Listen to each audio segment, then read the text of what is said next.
आप देख रहे हैं आवाज़ इंडिया टीवी। ये विशेष चर्चा है कि जैसे हमने देश के जो गृह मंत्री हैं अमित शाह, उनका एक अभी रिसेंटली एक इंटरव्यू हम देख रहे थे, जिसमें वे कह रहे थे कि उन्हें कई साजिशों के तहत अनेक केसों में फँसाया गया। उन्हें प्रश्न पूछे गए थे, जो भी गुजरात के तमाम मामले हैं वे जेल में चले गए उस मामलों के तहत। तो उन्होंने स्पष्ट रूप से कहा कि अब कानूनी जो प्रक्रिया हो चुकी है और ये सामने आया है कि उन्हें किसी साजिश के तहत फँसाया गया और कोर्ट ने उनको निर्दोष बरी कर दिया। लेकिन मामले केवल यहाँ तक नहीं, हमारे साथ डॉक्टर सुरेश खैरनार जी हैं, इन तमाम मामलों पर उनकी पैनी नज़र रहते हैं। बहुत सारे जो घटनाएँ हैं, बॉम्ब ब्लास्ट है, चाहे वो मुज़फ्फरनगर हो, चाहे वो मालेगाँव हो, चाहे नागपुर का जो बॉम्ब संघ के आरएसएस के कंपाउंड में जो छोटा-मोटा बॉम्ब का कांड हुआ था, उसमें भी वो अ, तफ्तीश कर चुके हैं, उसकी भी रिपोर्ट दे चुके हैं। इन सारे मामलों पर जब अमित शाह बोलते हैं, तो एक मामला अनायास से सामने आता है क्योंकि हमारे शहर से है। जस्टिस लोया का मामला कि जस्टिस लोया की मौत कैसे हुई? उसी सिलसिले में निरंजन टकले जी है, जो खोजी पत्रकार है, उन्होंने बड़ी ही तफ्तीश कर, मेहनत कर एक किताब सामने लाई, हू किल्ड जज लोया। और इसी विषय पर डॉक्टर साहब हमारे साथ हैं। डॉक्टर साहब, बड़ा ही गंभीर विषय है और बड़ी ही गंभीरता से इस स्टूडियो में बैठकर हम सरकार में बैठे एक गृह मंत्री, जो आज बहुत पावरफुल पोजीशन में है, जिसे अमित शाह कहा जाता है, जिसे भारत के नई राजनीति का चाणक्य कहा जाता है, जिन पे अनेक आरोप लग चुके हैं विविध, चाहे वो खून प्रकरण हो, चाहे बॉम्ब ब्लास्ट प्रकरण हो, फर्जी एनकाउंटर हो, अगवा करने के मामले हो, सारे मामले, संगीन मामले उन पे है। वो इस तरह का इंटरव्यू देते हैं कि उनको किसी साजिश के तहत फँसाया गया और इन मामलों के साथ वे जस्टिस लोया का मामला जोड़ते नहीं, ना उसका उच्चार करते हैं। तो इसके बारे में आप क्या कहेंगे? मैं सीधा-सीधा ये कहूँगा कि ये किताब आज पब्लिक डोमेन में तीसरी एडिशन के रूप में मौजूद है। हुँ, ये धम्मगंगा पब्लिकेशन है औरंगाबाद का। ये 300 पन्नों की किताब है। ये किताब की अभी भारत के सभी भाषाओं में अनुवाद भी हो चुके हैं। मराठी में भी हो चुका है, बांग्ला, हिंदी और तेलुगु, मलयालम वगैरह। तो अमित शाह जी को मेरा इस बहाने चैलेंज है कि वो इस बहाने ये किताब और ये जो एक किताब है, ये दोनों किताबों के दोनों के लेखक जो है इन्वेस्टिगेटिव जर्नलिज्म में के भारत के ऐसे नाम हैं जो तहलका के लिए काम कर रही थी, द वीक के लिए काम कर रहे थे। तहलका ने भी छापने से मना किया, घबरा के गोवा में उनको सेक्स स्कैंडल में जो लिप्त उनको किया गया था, जी। उसके कारण घबरा के उन्होंने इसको मना किया। तो ये राना अयूब नाम के पत्रकार ने आखिर अपने खुद के जेब से इसको पब्लिश करने की कोशिश की और आज ये किताब भारत की सभी भाषाओं में अनुवादित हो चुकी है। और ये किताब पहली बार छापने की तारीख मैं बताता हूँ, जब नरेंद्र मोदी प्रधानमंत्री बने थे, उसके 2 साल के भीतर में फर्स्ट पब्लिश्ड इन 2016। वो 4 और ये 8 साल 6 साल से ऊपर इस किताब को हो रहे हैं और अभी तक इस लेखिका के ऊपर कार्रवाई करने की मैंने खुद कई बार मांग की है, लेकिन मुझे याद नहीं आ रहा है। यही बात निरंजन टकले जी की स्टोरी 2017 में कारवान नाम के मैगजीन में छपी है। कारवान एक काफ़ी प्रतिष्ठित मैगजीन है, जिस मैगजीन में आशिमानंद, प्रज्ञा सिंह, इन लोगों का मालेगांव ब्लास्ट से लेकर समझौता एक्सप्रेस तक दुनिया भर के आतंकवाद की गतिविधियों के बारे में की भी स्टोरी छपी है। और इसी ढंग से जस्टिस लोया के मृत्यु का प्रकरण नागपुर का ही है।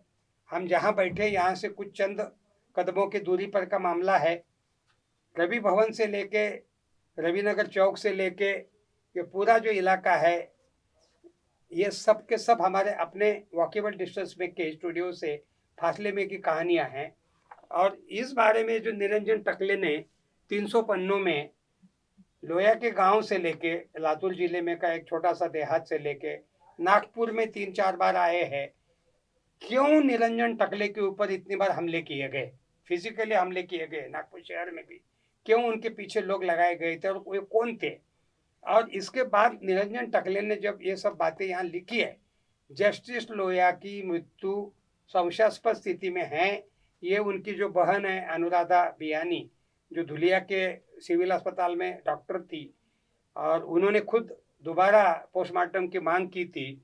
और ये किताब में निरंजन टकले खुद लिख रहे हैं 2003 से 2006 के बीच में कम से कम 23 मर्डर्स का मामला है, 23 एनकाउंटर्स का, जिसमें सोहराबुद्दीन है, सोहराबुद्दीन की बीवी कौसर भी है, और उसके बाद तुलसी प्रजापति है, और अमित शाह जिस मंत्रालय के मंत्री थे उनके पहले जो मंत्री थे जिनका नाम हरेन पंड्या था, ये और इसके अलावा अन्य, तो ये सब मिलाकर कुल मिलाकर 22 से 23 हत्याओं का मामला है। और इस ढंग से ये तो सिर्फ 2003 से 2006 3 साल के भीतर का मामला है। उसके अलावा और बातों की चर्चा तो उन्होंने नहीं की है। उन्होंने इसमें जो चर्चा की है वो पूरी की पूरी चर्चा जो की है वो 2003 से 2006 के 3 साल के भीतर के कुल मिलाकर 23 एनकाउंटर्स की बात है, और जिनका सीधा सीधा संबंध वर्तमान गृह मंत्री साहब के तरफ इशारा जाता है, जिसमें डायरेक्ट 5 मर्डर्स के बारे में उनके ऊपर जो केस चल रही थी, जिसको खुद जस्टिस लोया देख रहे थे सीबीआई कोर्ट के, और मोहित शाह नाम के तत्कालीन महाराष्ट्र के जो चीफ जस्टिस थे वो खुद लोया के घर जाकर सिविल ड्रेस में उन्होंने 100 करोड़ रुपए की पेशकश की थी, ये केस रफा दफा करो करके। तो इन बातों को नकारने का या इनके इनकार करने का अभी तक दूसरा किताब मुझे मालूम नहीं है। मैं आज आपके बहाने, क्योंकि ये किताब मैंने हाल ही में पढ़ी है, किताब ये भी किताब पब्लिश होकर कम से कम साल भर से ऊपर का समय हो रहा, ये फर्स्ट एडिशन 9 में 2022, और आज हम नवंबर के महीने में बोल रहे हैं, तो 6 महीने से ऊपर ये हो गई। 1 जून 2022 को इसकी दूसरी एडिशन निकल चुकी है, और लगे हाथ मराठी में भी ट्रांसलेशन हो चुका है।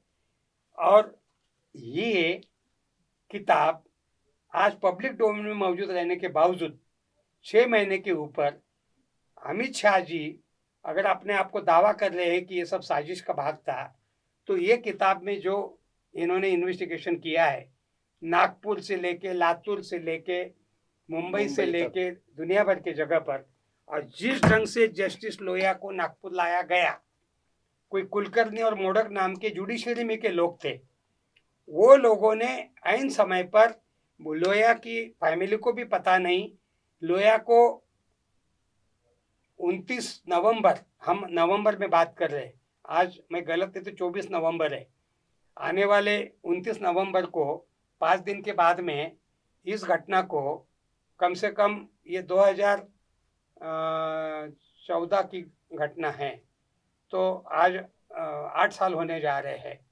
2015-14, और 1 दिसंबर को मृत पाए जाने की बात फैली है। यहीं पर रविनगर चौक पर जो एक धंधे नाम का एक प्राइवेट अस्पताल है उसका नाम आ रहा है, और मेडिट्रीना नाम का एक अस्पताल है जिसका नाम आ रहा, कोई गावंडे डॉक्टर है, उन्होंने बाकायदा पुलिस को बुलाकर केस बनाया, और उसके बाद में ये बात पब्लिक डोमेन में बाहर आई है। और लोया साहब की जो बड़ी बहन थी, जो उनको ताई बोलते थे, लोया खुद 47 साल के थे, अनुराधा बियानी खुद एक डॉक्टर जो धुलिया के सिविल अस्पताल में उस समय ड्यूटी में थी, दोनों पति पत्नी, बियानी उनका नाम, अनुराधा बियानी, उन्होंने उनका हवाले से इसमें नुपुर बियानी, अनुराधा बियानी की बेटी ने निरंजन टकले को पुणे में एक होटल में मिलकर, ये पूरी कहानी शुरुआत होती है नुपुर बियानी की स्टेटमेंट से। और नुपुर बियानी या अनुराधा बियानी की एकमात्र लड़की है जिसने मेरे मामा को किस ढंग से क्या किया गया, ये बात यहाँ से शुरू होती है। निरंजन टकले का इस पर विश्वास नहीं हुआ। उस समय निरंजन टकले द वीक नाम के मलयाली मनोरमा के अंग्रेजी पत्रिका के प्रतिनिधि थे, और उसमें उन्होंने महात्मा गांधी की भारत में आने में की पहली पूरी भारत यात्रा, जैसे आज राहुल गांधी की चल रही, उस ढंग की गांधी जी की यात्रा का भी पूरा उन्होंने एक कवर स्टोरी किया है। जिस सावरकर के बारे में आपने कभी मेरा इंटरव्यू किया है, और राहुल गांधी के कारण आज कॉन्ट्रोवर्सी चल रही, उस सावरकर के द लॉयन का एक भेड़िए के रूप में ऐसा करके उन्होंने एक स्टोरी भी बनाई है उसी वीक में। और उसी स्टोरी को पढ़ने के बाद नुपुर बियानी, अनुराधा की बेटी, ने कहा कि मैंने आपकी वो स्टोरी पढ़ी और मुझे आशा जगी कि आप शायद मेरे मामा के मृत्यु के बारे में कुछ इंक्वायरी कर सकते हैं। तो ब्रजमोहन लोया 47 साल के सीबीआई कोर्ट के स्पेशल जज, जो इक्विवेलेंट टू हाई कोर्ट जज माना जाता है, वो अमित शाह के ऊपर के जो मामले थे, सोहराबुद्दीन, कौसरबी, तुलसी प्रजापति, ये सब केसेस को वो देख रहे थे। और नुपुर बियानी का कहना है कि मेरे मामा बहुत तनाव में थे। वो रोज घर आने के बाद कहते थे कि बहुत प्रेशर है मेरे ऊपर, बहुत प्रेशर है। और इस ढंग से उनको 29 नवंबर को नागपुर बाकायदा लाया गया है। कोई मोडक और कुलकर्णी नाम के दो जुडिशरी में की लोग हैं। अभी सुनते कि कुलकर्णी उन्हीं की जगह पर रजिस्ट्रार बने हाई कोर्ट के, वो आज से निकाल के इनको स्पेशल कोर्ट की जज बनाया गया था। कोई उत्पल नाम के कोई जज थे पहले जब ये कोर्ट बनाया गया। उत्पल ने अमित शाह हाजिर क्यों नहीं हो रहे इसको लेकर डांटा था, तो उनको चंद दिनों के भीतर में उनको हटाया गया और लोया को लाया गया। लोया के ऊपर प्रेशर लाया गया, ये कह रहे हैं। निरंजन टकले क्रोनोलॉजी दे रहे हैं। और निरंजन टकले के हवाले से मैं कह रहा हूँ कि नागपुर के किसी जोशी नाम के महिला जज के बेटे की या बेटी की शादी में उनको लाया गया। लेकिन एक रहस्य यह पैदा होता है कि जो आदमी अपने घर में नहीं बताता है कि मुझे नागपुर किसी शादी में जाना है, जनरली आप, मैं या लोया कोई भी हो, वो हम कहाँ जा रहे हैं ये अपने घर वालों को बिल्कुल। अभी मैं आपके स्टूडियो में आते हुए मुझे घर बोलना पड़ा है कि मैं आवाज इंडिया टीवी के इसमें जा रहा हूँ।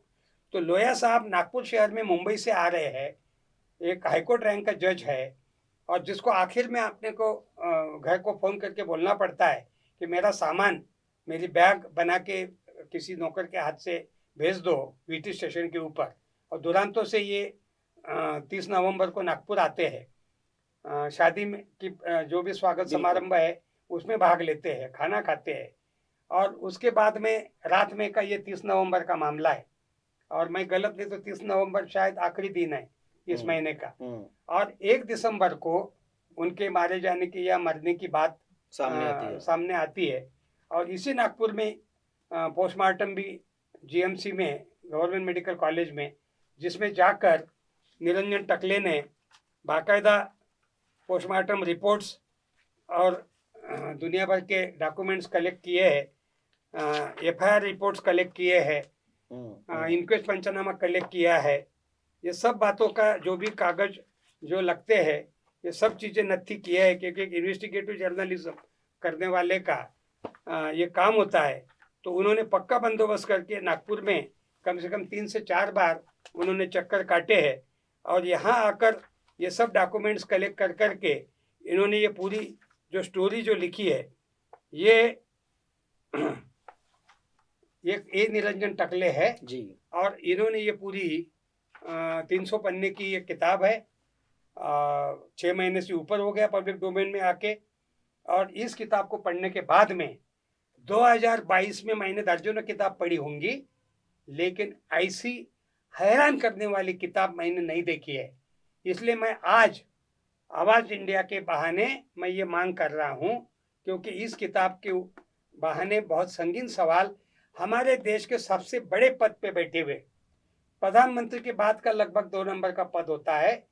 कई लोग तो बोलते हैं कि वो इक्विवेलेंट प्रधानमंत्री है, क्योंकि वो वर्तमान प्रधानमंत्री के नाक के बाल, उनके दाएं बाएं हाथ क्या क्या बोले जाते हैं, और सबसे आपने कहा कि चाणक्य और क्या बहुत कुछ उनके नाम पर जमा होता है। ऐसे आदमी की मौत के बारे में की ये जो रिपोर्ट है 300 पन्नों से ऊपर की, ये भारत की सभी भाषाओं में अनुवादित हो चुकी है, ये हो रही है, गुजराती में भी हो चुकी है, मराठी में हो चुकी है। अब मैं आवाज इंडिया के बहाने मांग कर रहा हूँ कि लोया के मृत्यु की हर तरह से इंक्वायरी होनी चाहिए। तभी अमित शाह जो क्लेम कर रहे हैं, आपने कहा ना कि मैं तो प्रवास में था, मेरा ध्यान नहीं, और मैं वैसे भी 7-8 सालों से कोई मेन स्ट्रीम मीडिया न फॉलो कर रहा हूँ, न देख रहा हूँ, न कोई ढंग से अखबार पढ़ रहा हूँ।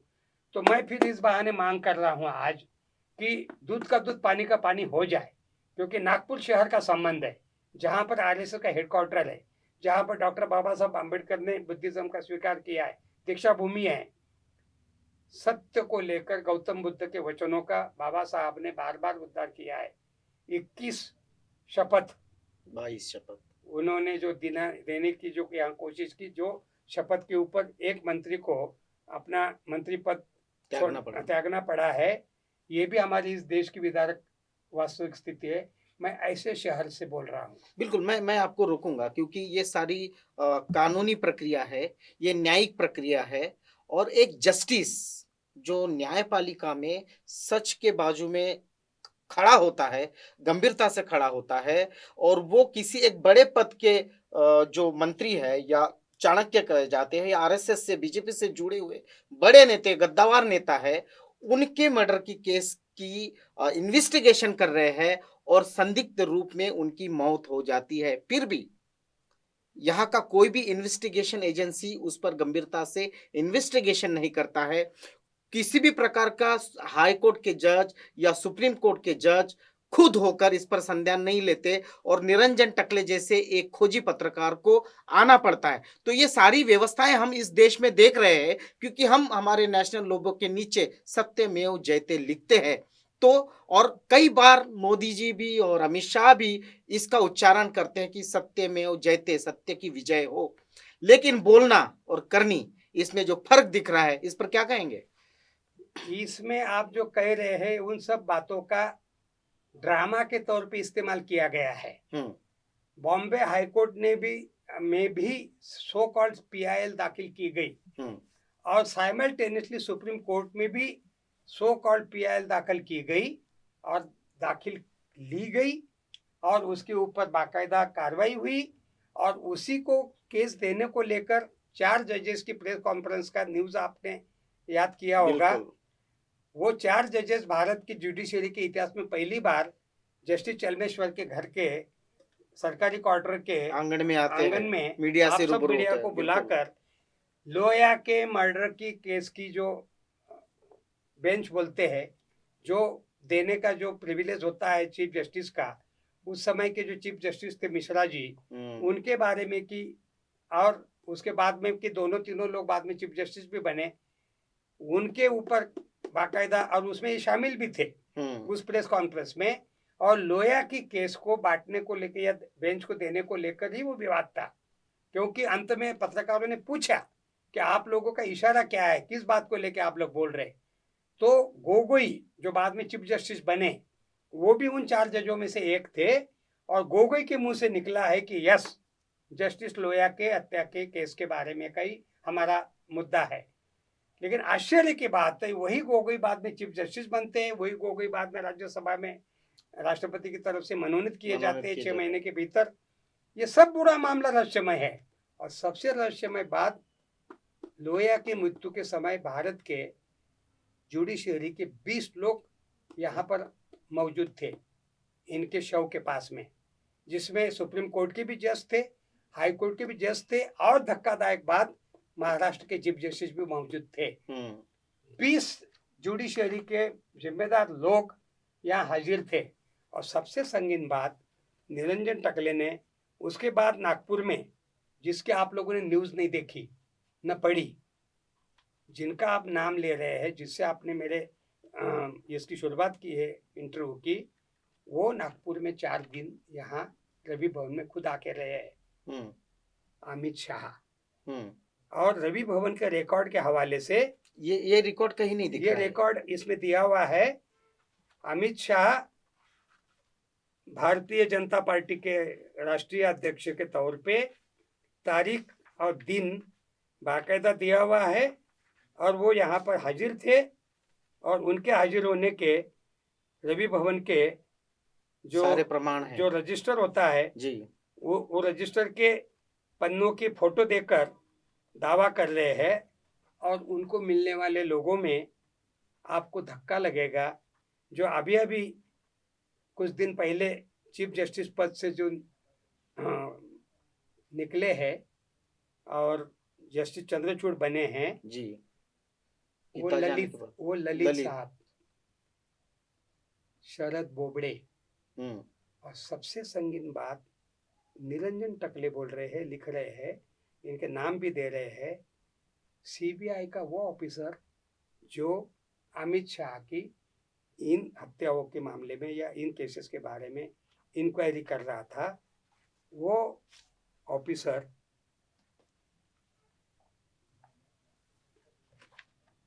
ये है रवि नगर के रवि भवन के। Amit Shah had stay in Ravi Bhavan with judges of the Supreme Court. सार्वजनिक बांधकाम विभाग नोंद वही मीन्स रजिस्टर, माननीय अमित शाह राष्ट्रीय अध्यक्ष भारतीय जनता पार्टी, तारीख है 12/8/15। सी अनिल सिंह, जस्टिस श्री अनिल सिंह नाम के कोई जस्टिस है, ये 13/8/15 और जस्टिस उदय ललित। और ये तो 3 लोग, ये अनिल सिंह जो है ये सीबीआई के है, लेकिन शरद बोबड़े भी इनको जाकर वहां पर मिले और 4 लोगों का नाम खुद निरंजन टकले और अनुज लोया, जस्टिस लोया का बेटा एकमात्र, जो इंजीनियरिंग कॉलेज जाने की संभावना रहते हुए छोड़कर आज लॉ कॉलेज में है, और ये उसका खत है महाराष्ट्र के चीफ जस्टिस के नाम पर 10/15 यानी अक्टूबर, शायद फरवरी कुछ लिखा हुआ है, हाथ से लिखा हुआ है। वो कह रहा है अनुज लो 18/2/15 18 फरवरी 2015 का लेटर शोज ही हेल्पलेसनेस। और इस लड़के ने हमारी फैमिली को कुछ भी हुआ, हमारे फैमिली के किसी भी मेंबर पर कुछ भी हुआ तो आप जिम्मेदार रहेंगे, इस ढंग से उन्होंने महाराष्ट्र के सीजीआई को लिखा हुआ है। ये कोई जज राठी है जो सुप्रीम कोर्ट को ईसीजी मशीन मोड के बारे में दंडे हॉस्पिटल के लिख रहे हैं। Postmortem report shows rigor mortis in limbs but forensic report, मतलब सब कुछ मामला जो है इतना काटकुट किया हुआ, इतने सारे डेट्स और दुनिया भर की बातों को ओवर राइटिंग किया गया। Overwriting of date in the postmortem report, histopathology report implies poisoning and assault, ये सब रिपोर्ट्स है साथ में। और दूसरी तरफ postmortem report mention cause of death, the report shows congestion of several organs. तो ये ऐसी कई सारी बातें जो निरंजन टकले ने बहुत मेहनत करके, बहुत रिस्क लेकर इस शहर में उनके ऊपर हमला होने की कोशिश हुई, बाहर भी हमला हुआ, लातूर जाने के समय भी उनको फॉलो किया गया, मुंबई में उनके ऊपर हमला हुआ। और एक बोरकर नाम के एक गोवा के कोई वकील थे, बोरकर उनको बहुत धक्कादायक बोरकर ने कहा कि किस ढंग से लोया मारे गए, जिसको लेके खुद निरंजन टकले उसको बोरकर को बहुत भद्दी भाषा में बोरकर से बात किया। और उसी बोरकर ने बाद में जब बोरकर के साथ मुलाकात तय हुई, जब इनके वकील मिहिर देसाई जो एडवाइज़र थे इनके, तो मिहिर देसाई ने कहा कि अगर वो मिलने के लिए बोल रहे हैं तो आप मिलो। और जब वो मिलने के लिए गए तो ये मिले नहीं, बोरकर फ़ोन भी नहीं उठा रहे थे, तो ये तंग आके वापस आए। 1 महीने के बाद इनको फ़ोन आया, एक महिला बोल रही थी, और वो महिला और कोई नहीं, वो बोरकर की पत्नी थी। और उसने कहा जिस दिन आप मेरे हस्बैंड को मिलने गए थे उसी दिन वो मारे गए हैं, और उनका बॉडी अभी गोवा लाए और उनका अंतिम किया गया है। तो एक आदमी जो इस बारे में बोल रहा था उसको भी मार दिया गया। उसको भी मार दिया गया है। तो ये सब कई ऐसी बातें हैं जिनको देखकर और अरुण शौरी जैसे जो बीजेपी के सीनियर मोस्ट नेताओं में रहे, उन्होंने खुद निरंजन टकले को बुलाकर ये सब चीज़ की दखल ली है और इनको कहा है कि आप अपने आप को थोड़ा सा संभालिए, क्योंकि आपने एक बहुत बड़ी चीज़ में हाथ लगाया है। और सबसे दुख की बात, निरंजन टकले की स्टोरी को विक ने छापा नहीं। जिस पत्रिका ने छापा उस पत्रिका ने भी इनको नौकरी नहीं दी। स्टोरी तो छापी लेकिन नौकरी नहीं दी कारवान ने। और अंत में ये किताब धम्म गंगा पब्लिकेशन औरंगाबाद की बड़ी आम्बेडकरवादी पब्लिकेशन ने बड़े साहस के साथ में इसको मई महीने में 2022 के 6 महीना पहले हार्डली इसको छापने की कोशिश की। लेकिन इसमें से सबसे प्रमुख सवाल खड़े होते हैं, मोडक और कुलकर्णी जो लोग जुडिशरी में हैं, ये जब उनको यहाँ लेके आए तो इन्होंने क्या उनका वापसी का टिकट निकाला था क्या? मेरा पहला सवाल। हाँ, क्योंकि उनको यहाँ जब लाया गया तो उनको दंदे अस्पताल में और दुनिया भर के जगह पे ले जाने वाले भी वही लोग थे। तो इसका मतलब ये पूरे मामले में दो नाम जो है वो भी ये काफी संगीन पैदा होते हैं। और सबसे हैरानी की बात, जो भी कारण वो मर गए, उनको लातूर, उनका जो गांव है, छोटा सा देहात लातूर के बगल में, वहां पर सिर्फ एम्बुलेंस के ड्राइवर के साथ में उनकी बॉडी को भेजा गया। सबसे और संगीन सवाल, ये सीबीआई कोर्ट के जज थे, इक्विवेलेंट टू हाई कोर्ट जज, और इतना संगीन मामला इनके हाथ में था। ये जेड कैटेगरी सिक्योरिटी में आते, रवि भवन में इनकी सिक्योरिटी कहाँ थी? ये मेरा एक सबसे बड़ा अहम सवाल पैदा होता है, क्योंकि मैंने सीबीआई कोर्ट के और भी जजेस देखे हैं जिनकी सिक्योरिटी कवरेज में वो कितने टाइट इसमें रहते हैं, वो मैंने खुद देखा है। तो जस्टिस लोया की सिक्योरिटी रवि भवन को 30 नवंबर को कहाँ थी? और अगर वो सिक्योरिटी थी तो वो कैसे हटाई गई? जस्टिस लोया एक वीआईपी थे, रवि भवन पूरा वीआईपीओ का उतरने का ठिकाना है, जहां अमित शाह जी की भी रुकने की, यहाँ पर मैंने आपको रजिस्टर पढ़ के बताया। तो वहां एट ए टाइम दर्जनों गाड़ियां खड़ी रहती है। तो जस्टिस लोया को ऑटो रिक्शा से रवि भवन के दंदे अस्पताल में, और रात को 12-1 बजे, जो कि 11:15 बजे तक जस्टिस लोया मिसेस लोया के साथ बात कर रहे थे, और 12 बजे के बाद उनकी तबीयत खराब होती है। मिसेस लोया को उन्होंने एक शब्द से भी अपनी तबीयत के बारे में कुछ कहा नहीं कि मुझे कुछ तकलीफ हो रही, और कुछ मिनटों के भीतर में उनका यह तबीयत का मामला बनता है और उनको ऑटो रिक्शा से दंदे अस्पताल ले जाते हैं, जहां पर कोई हार्ट का स्पेशलाइजेशन या ऐसी कोई सुविधा नहीं, वो एक अस्पताल है। और उस अस्पताल से कहा जाता है कि इनको किसी ऑटो मेडिटेना में लेके जाते हैं। इस ढंग से ये पूरे जो कुछ घटनाक्रम ऐसे है। और 47 साल की उम्र थी। अनुराधा बियानी बार बार बोल रही, डॉक्टर बहन, उनकी बड़ी बहन जिसको वो ताई बोलते थे, दीदी, वो कह रही कि मेरे भाई को कोई बीपी, शुगर, हार्ट का बैकग्राउंड, और हमारे मतलब इनके पिताजी आज 90 साल के आसपास की उम्र के हो रहे हैं, अच्छी तरह से चंगे है, उनको शुगर नहीं, उनको बीपी नहीं, कुछ भी नहीं। ये दीर्घजीवी परिवार है। इनका डीएनए में किसी के भी इसमें हृदय रोग या बीपी, शुगर का कोई मामला नहीं है। तो ब्रिज मोहन लोया जो है, इनको यहाँ नागपुर में ब्रिज गोपाल हरकिशन लोया 1967 का जन्म है। 34 और 22 आज अगर वो जिंदा होते तो 56 साल के होते। बिल्कुल। तो इस तरह का एक अच्छा खासा तबीयत का आदमी, फोटो भी आप देख रहे होंगे, काफ़ी ठीक दिख रहे हैं। तो एक आदमी हमारे अपने शहर में संशयास्पद स्थिति में मारा जाता है या मर जाता है, और उसके बारे में जो इंक्वायरी होनी चाहिए, जो ये किताब बार बार मांग कर रही है, क्योंकि ये चर्चा दबे स्वरों में मैं सुन ही रहा था, लेकिन जब ये किताब 300 पन्नों की मैंने पढ़ी, उसके बाद से मेरी चैन हराम हो गई।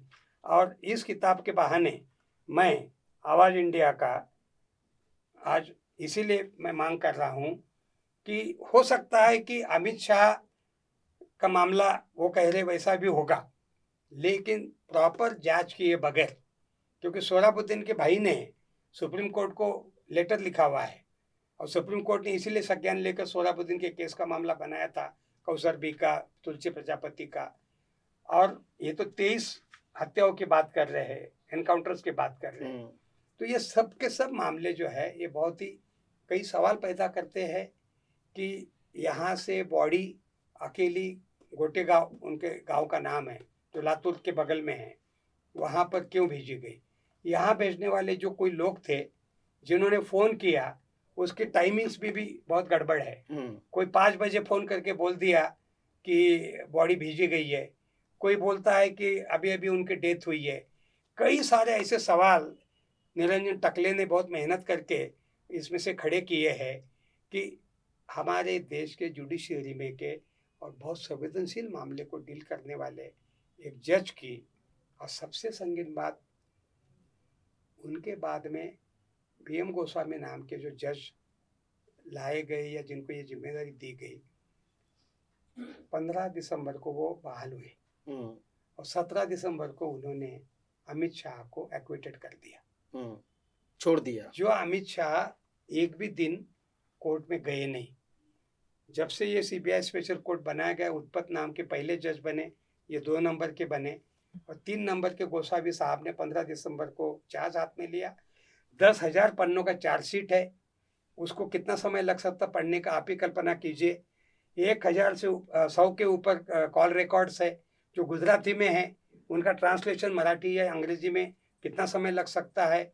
और सबसे संगीन बात, जो लोग हैं जिनका तफ्सीस करनी चाहिए, जिनको बुला के बात करनी चाहिए, ये सब किए बगैर 2 दिन के 48 घंटे के भीतर में जजमेंट दिया गया और एक्विटेड। तो एक तरह से मॉस्को ट्रायल्स करके भी एक है, डार्कनेस एट नून नाम की एक आर्थर कोस्टलर की एक बहुत मशहूर किताब है, जो स्टालिन के समय में किस ढंग से कोर्ट होते थे और कैसे लोगों को सजा दी जाती थी या नहीं दी जाती थी। तो इस ढंग का इसमें बू आ रही है। असल मामला क्या है, एक स्वतंत्र रूप से इस देश में बहुत अच्छे अच्छे इन्वेस्टिगेटिव करने वाले जांबाज लोग जीवित है।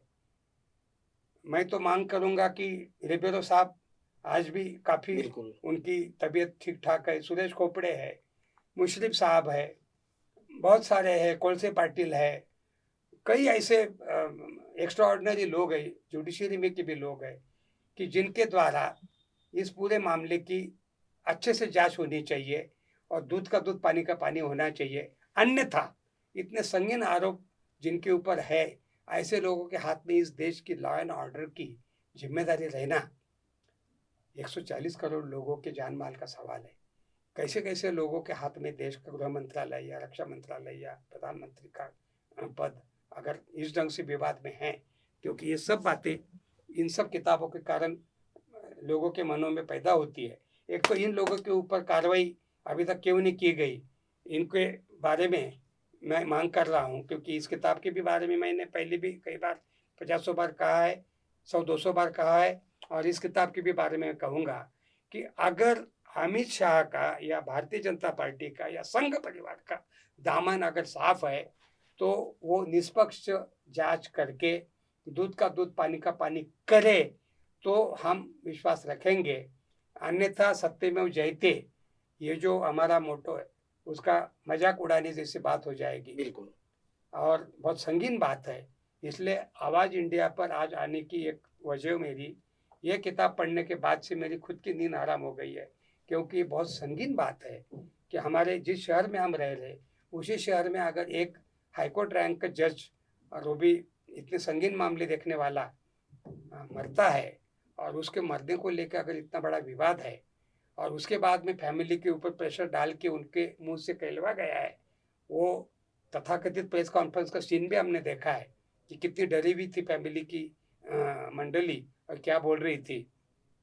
तो हम भारत में, गौतम बुद्ध के भारत में, भगवान महावीर के भारत में, महात्मा गांधी के भारत में, डॉक्टर बाबा साहब आम्बेडकर के भारत में, जिस भारत में संविधान है, जिस भारत में इतनी सारी राजा हरिश्चंद्र से लेके दुनिया भर की परंपरा है, और सत्यमेव जयते हमारा देश का सबसे प्रमुख घोषणा पत्र है, तो ऐसे देश में अगर ऐसी बात संशय के घेरे में आती है और सबसे बड़े पदों पे बैठे हुए लोगों के बारे में आती है, तो मेरी प्रार्थना है, अगर अमित शाह जी को अपने बेगुनाह होने का इतना ही अगर उनका अपना दावा है, तो वो इस बारे में ईमानदारी से एक निष्पक्ष जांच का एक कोई आयोग या कोई ऐसी प्रक्रिया चलाए और इस बारे में का संशय खत्म करे, क्योंकि सुप्रीम कोर्ट के भी ऊपर जो PIL दाखिल करने वाले लोग संशयास्पद है, उसका पूरा जो तफसील है, आज समय नहीं है, वो तफसील अगर मैं कहूँगा या पढ़ के बताऊँगा तो बहुत हास्यास्पद लगेगा। यानी बॉम्बे हाई कोर्ट की PIL हो या सुप्रीम कोर्ट की PIL हो, दोनों के दोनों मामले जानबूझकर कुछ किए हुए हाथ से पकड़े हुए लोग हैं, जिनके द्वारा करने के कारण आगे के सब PIL के दरवाजे बंद करने की साजिश के तौर पे निरंजन टकले कह रहे हैं। बिल्कुल कि वो सब के सब PIL जो है, सबके सब उसका जो ड्रामा है वो बहुत ही भयावह तरीके का है। यानी हर तरह से इन बातों को इन लोगों ने मतलब कदम कदम पे हमारे यहाँ के FIR से लेके हमारे यहाँ की इंक्वेस्ट पंचनामा से लेके सब बातों का बहुत भयावह तरह का ये पूरा विवरण जो है, ये निरंजन टकले ने अपनी जान पे हथेली लेकर उन्होंने ये काम किया है। मैं सबसे पहले निरंजन टकले हुए, राणा आयुब हो, वर्तमान पत्रकारिता का जो हमारा जो जो स्तर घट गया है, उसमें इन लोगों ने जिस बहादुरी का परिचय दिया है और वर्तमान सत्ता में बैठे हुए लोगों के बारे में की, ये दोनों की इंक्वायरी है। एक की इंक्वायरी में तो वर्तमान प्रधानमंत्री भी आते, आखिरी पन्ना 2 पन्ने जो है वर्तमान प्रधानमंत्री को मुख्यमंत्री रहते हुए मिलने के हैं, और वर्तमान गृह मंत्री जो 2 नंबर के माने जाते हैं। तो ऐसे लोगों के बारे में सवाल उठाने वाली ये जो किताबें हैं, इनके बारे में एक तो पब्लिक डोमेन में हर भाषा में, उनकी गुजराती में, उर्दू में, हिंदी में, मलयालम में, मराठी में, सब में ये रहते हुए भी, तो एक तो मुझे ये समझ में नहीं आता प्रीतम जी कि इनके ऊपर फिर कार्रवाई क्यों नहीं की जाती।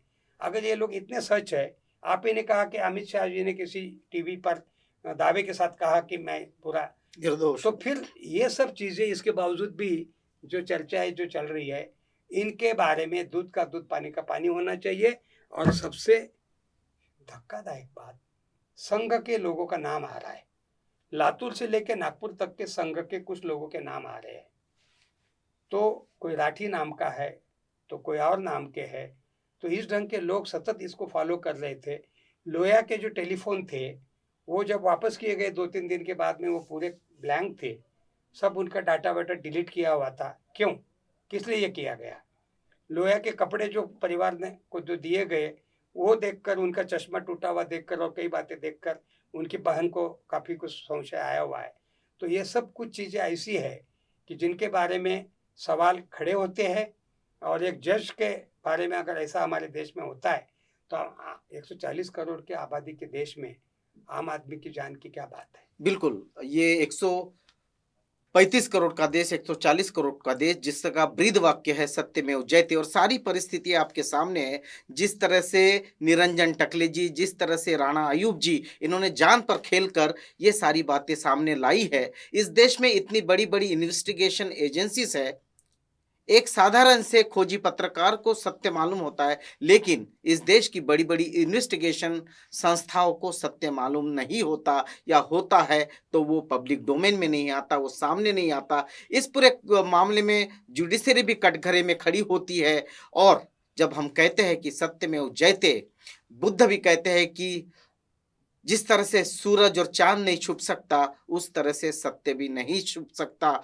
और निरंजन टकले जी ने ये सत्य आपके सामने लाया है। इस पर क्या कार्रवाई होगी सत्ता के सामने? क्या सच सामने आएगा? जस्टिस लोया को न्याय मिलेगा या तमाम गुजरात के जिन्होंने को एनकाउंटर में मारा गया वो तमाम परिवारों को न्याय मिलेगा? ये प्रश्न यहीं पर छोड़ते हैं। और डॉक्टर साहब आपने वक़्त दिया, इतने गंभीर विषय पर आपने चर्चा की, इसलिए आपका बहुत-बहुत हम धन्यवाद भी अदा करते हैं। आपने मौका दिया है। किताब पढ़ने के बाद में मैं काफ़ी दुखी हूँ, क्योंकि हमारे देश के इतने बड़े पदों पे बैठे हुए लोगों के ऊपर जब ये सवाल खड़े होते हैं, उनके यहाँ नागपुर में आके रुकने के भी सवाल खड़े होते हैं, उनको साथ भी जजेस लोग भी रुकने के मिलने के सवाल खड़े होते हैं। लोया साहब मारे जाने के बाद में भी यहाँ पर जुडिशियरी के 20 से ऊपर लोग हाजिर थे, कुछ लोग सुप्रीम कोर्ट के भी जज थे या बने हैं। तो ये सब अत्यंत संवेदनशील मामला होने के कारण मैं आवाज़ इंडिया को धन्यवाद देना चाहूँगा कि इस बात को आगे लाने के लिए, और टकले साहब ने जो मेहनत की है उस मेहनत को कुछ तो भी हम लोग इज्जत देने का काम कर रहे हैं। इसलिए मैं आवाज़ इंडिया का भी हृदय से आभारी हूँ। धन्यवाद आपको भी। आप देख रहे हैं आवाज़ इंडिया टीवी।